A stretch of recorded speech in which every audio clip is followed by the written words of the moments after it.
Hi, this is Bunny Turd. This is a video tutorial for stage 19 of Sintranos.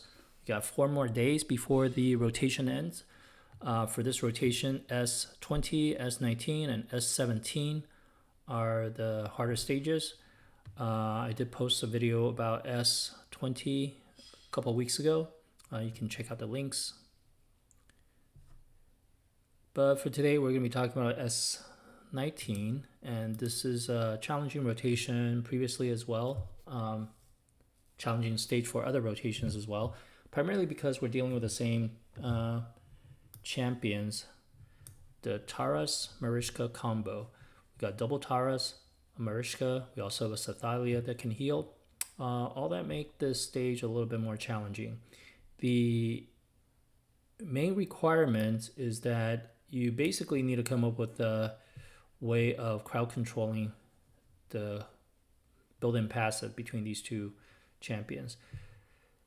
And your crowd controlling champion should be built with a speed of 236 or faster, so that they are faster than Mariska. You also need the accuracy to be above 350 or so. And for Caton, I would build him in bolster set with high resistance, high accuracy, decent accuracy, and decent speed. So resistance of over 410 or so, accuracy 350, and over 236 speed in bolster. So the three champions that are used for crowd control are Caton, Scaramouche, who's quite important for this stage, and also Tyrell. The combo of Tyrell and Caton is very nice because anybody who's got attack down, Tyrell will put to sleep with his A2. So both Caton and also Scaramouche have attack down abilities that are AoE. So that way Tyrell can put the enemies to sleep anytime attack down is debuff is on those enemies. And as you'll see, that comes in quite handy for dealing with Taras and Mariska. Let's see, I'm just gonna play a video I just recorded on how this is done for demonstration. It's quite reliable. There's not too much RNG involved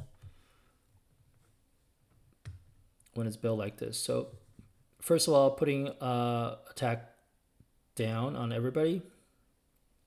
Then Scaramouche basically provokes so that none of these champions are able to use their other abilities. Scaramouche retaliates, so you can put them in frost set, frostbite set, stun set. That's all helpful. I didn't find that to be necessary. I just put them in bolster because of the healing abilities and helping with keeping everybody more tanky. So right here, that's kind of an important point. So once everybody's put to sleep with Tyrell's A2, he also puts up decreased defense on these champions. He cannot put it on Staltes because of his passive. But once the decreased defense is debuff is on, it makes Mariska quite squishy, and you can kill her pretty easily. So right here, I use A1 on Royal Guard to target Mariska. The reason is because I really want to create a separation in HP between Mariska and the rest of the champions. Ideally, you want to kill Mariska without killing other champions. Right here, I could have used Talia's A1 ability and target Mariska and kill her without doing damage to everybody else. But I find that if you use her AoE, it just gets her extra damage in and finish the stage a little bit faster. Unfortunately, in this particular run, it does kill Talia. Sathalia. Talia is a little too strong, so she ends up killing Sathalia at the same time, which is going to revive her. Just slows down the run, but it's fine.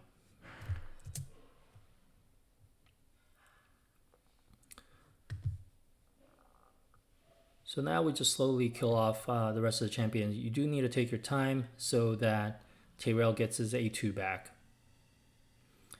If you put refresh gear or put Tyrell in reflex, he's more likely to get his A2 back. A2 is on a 4-turn cooldown, so that's why it takes so long. So right here, instead of using the A2 to kill off everybody, I just want to slow play it and get Tyrell's ability back. Now, Stultus is kind of the one where it's a little harder to kill just because of negative affinity, and also he's a defense-based champion with defense up right now. So, but overall, this build is quite safe, primarily because Kaiten is himself is in a bolster set, and also he has ability to revive 2 champions. So I'm not too worried that the nukers are getting some damage, because you can always revive them if you need to. So pretty soon we're going to be heading to wave 2, and we'll point out some of the important things about wave 2. Tyrell just got his A2 back, so we're free to kill off everybody and move on to wave 2.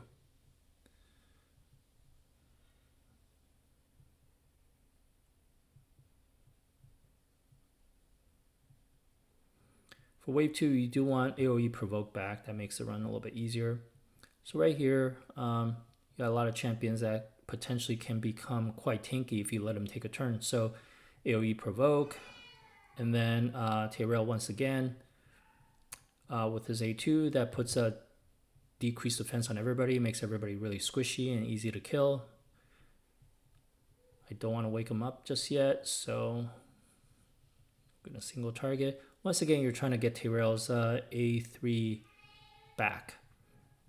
I mean A2 back, which is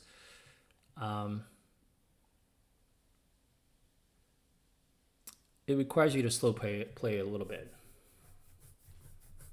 If you have refresh set, if you have refresh accessories and also reflex set, it would be a little bit easier to get those abilities back.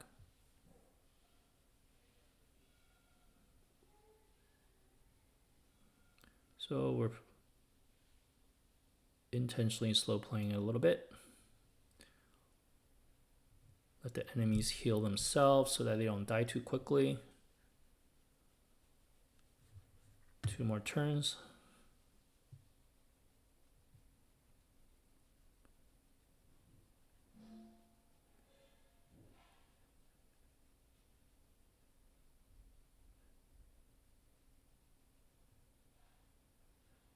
You can actually use provoke here, since you're most likely not going to be using it in round 3 in wave 3, because we're dealing with Jingwan, which doesn't allow you to AoE provoke.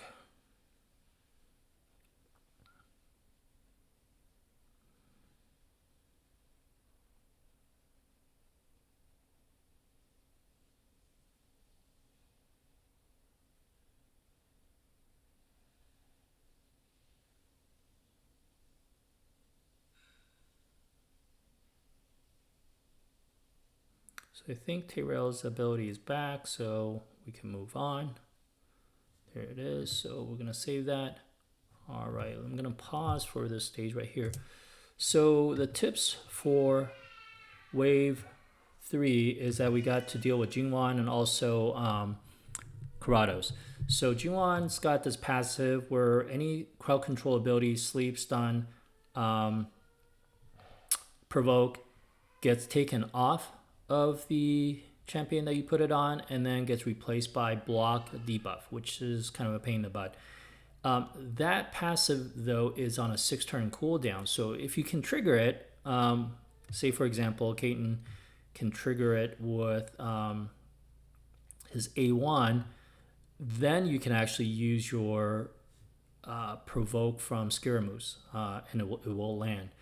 But if that doesn't land, and then you put sleep or stun on any of the champions, that's just gonna actually make the problem make a bigger problem, because then you can't put any debuffs on any of your enemies.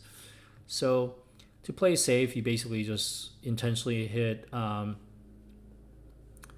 You can hit Harimas. If you any champion with CC abilities, you can target negative affinity so this doesn't land, or just take your chances. Odds are you're not gonna hit it; it's not gonna land anyway. But anyway.